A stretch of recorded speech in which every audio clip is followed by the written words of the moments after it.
तो फ्रेंड्स आप देख रहे हैं आपका चैनल शेयर बाजार विद आयुष और बात करेंगे दोस्तों इस वीडियो में अलाइड ब्लेंडर्स आईपीओ के अलॉटमेंट स्टेटस के बारे में। किस तरीके से हमको अलाइड ब्लेंडर्स आईपीओ का अलॉटमेंट चेक करना है, हम इस वीडियो में ये समझने वाले हैं। दोस्तों सबसे पहले तो कुछ ब्रीफ इन्फॉर्मेशन आपको देता हूँ। तो देखिए, 2 रुपये की इसकी फेस वैल्यू है। अगर आपको आज अलॉटमेंट मिल जाता है तो 281 रुपीज़ का आपको एक शेयर मिलेगा। कितने शेयर्स कुल मिलाकर मिलेंगे?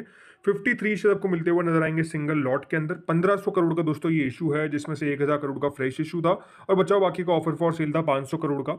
अब सबसे तो हमको ये समझना है कि देखिए अलॉटमेंट कितने में से कितनों को मिलेगा। तो देखिए, सब्सक्रिप्शन वाइज अगर आप देखेंगे तो QIB portion almost 53 time subscribe हुआ था।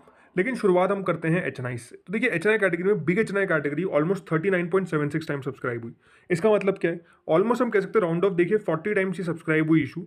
तो इसको डिवाइड कर दीजिए 5 से, यानी हर 8 में से एक व्यक्ति को कितना, हर 8 में से एक व्यक्ति को बेसिकली बिग एचएनआई में अलॉटमेंट मिलने वाला है। वही अगर बात करता हूँ स्मॉल एचएनआई कैटेगरी की, तो स्मॉल एचएनआई कैटेगरी 22 गुना सब्सक्राइब हुई, ऑलमोस्ट 23 टाइम्स हम कह सकते हैं वैसे तो यहाँ पर जितना हुआ सब्सक्राइब उतने में से एक व्यक्ति को जो है अलॉटमेंट लग जाएगा। 22.75 में से एक को लगेगा। अब अगर आपने रिटेल कैटेगरी में लगाया है तो रिटेल कैटेगरी में 4.73 टाइम्स सब्सक्राइब हुआ था, लेकिन एप्लीकेशन वाइज कितना हुआ? 4.37 टाइम्स। यहाँ पे आप देख सकते हैं एप्लीकेशन वाइज 4.37 टाइम्स, यानी रिटेल में अगर आपने अलॉटमेंट लगाया तो हर 4.37 में से एक व्यक्ति को जो है अलॉटमेंट लगने वाला है। तो इस तरीके से अलॉटमेंट मैट्रिक्स रहेगा। अब अगर आपने कोई और कैटेगरी में लगाया है, जैसे कि इंप्लॉय हो गई, राइट, तो इंप्लॉय में लगाया तो देखिए ये मुझे लगता है कि इंप्लॉय कैटेगरी में जब 10 गुना ये इशू सब्सक्राइब हो रहा है तो क्या सही में इतने इंप्लॉयज है? तो अगर आपने गलती से इंप्लॉय कैटेगरी में लगा दिया और आप अलाइड वेंडर्स के इंप्लॉय नहीं है तो आपकी बिट रिजेक्ट होगी। ये बात ध्यान रखिएगा।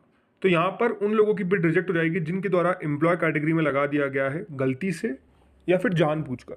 अगर आप एम्प्लॉय नहीं है तो फिर आपको यहाँ पर एम्प्लॉय कैटेगरी में अप्लाई नहीं करना था। अगर आपने एम्प्लॉय कैटेगरी में अप्लाई करा है तो जैसे मैंने कहा आपको अलॉटमेंट नहीं मिलेगा, ये आप समझ के चलिएगा। कुल मिलाकर 25 गुना दोस्तों ये जो इशू है वो हमको सब्सक्राइब होता हुआ देखने को मिला। कह सकते हैं 26,000 करोड़ के आसपास आए इशू के अंदर। तो ये कह सकते हैं इशू को अच्छा रिस्पॉन्स तो मिला है, बट हाँ, हाल फिलहाल में जिस तरीके से रिस्पॉन्स मिल रहे थे उतना रिस्पॉन्स नहीं मिल पाया। बट नो डाउट ये बुरा रिस्पॉन्स नहीं था, इशू का साइज भी बड़ा था, आपको हमेशा मैंने ये कहा है। अब समझते हैं अलॉटमेंट कहाँ पे चेक करना है। सो पहली वेबसाइट है दोस्तों बीएससी की। अब बीएससी वेबसाइट पे आपको आना है, मैं लिंक डिस्क्रिप्शन में दे दूंगा। इशू टाइप यहाँ पे दिख रहा है आपको, इशू टाइप पे आपको इक्विटी क्लिक करना है। अब इशू नेम में दोस्तों नाम दिखा देगा किसका आईपीओ का, लेकिन अभी देखिए साइट अंडर वर्क है सो अभी नाम नहीं दिखा रहा है। बट उसके बाद इशू नेम पे आपको जाना है, अलाइड वेंडर्स दिखा देगा नाम, और आपको यहाँ पर एप्लीकेशन नंबर या तो पैन नंबर, इन दोनों में से कोई फिल करना है। उसके बाद दोस्तों आई एम नॉट रोबोट आपको दिख रहा है, यहाँ पर आपको क्लिक कर देना है और सर्च के ऑप्शन पे आपको क्लिक करना है। अब होगा क्या, हो सकता है आपको यहाँ पर दिखा दे no record found. No record found का मतलब ये कि क्या मुझे अलॉटमेंट नहीं मिला? बिल्कुल भी नहीं। नो रिकॉर्ड फाउंड का मतलब ये है कि अभी तक दोस्तों जो अलॉटमेंट की प्रोसेस है, जो प्रक्रिया है, वो स्टार्ट नहीं हुई। देखिए, अलॉटमेंट की प्रोसेस स्टार्ट होने में थोड़ा सा समय लगता है। बेसिकली होता क्या है ना, अलॉटमेंट आ तो जाता है, लेकिन ये बात ध्यान रखिएगा वो कब तक आता है ये इंपॉर्टेंट है। मतलब 9, 10, 11 बजे। अब लास्ट टाइम क्या हुआ था अलॉटमेंट, अगर मैं बात करता हूँ जो इसके रजिस्ट्रार है उनके द्वारा 12 बजे के बाद डाला गया, बल्कि ये कह सकता हूँ कि 12 बजे के बाद बैंक से तरफ मैसेज आने लग गए थे। बाकी अलॉटमेंट आया था अराउंड 2-3 बजे के आसपास। जी हाँ, रात के 2-3 बजे के आसपास, मतलब अगले नेक्स्ट डे।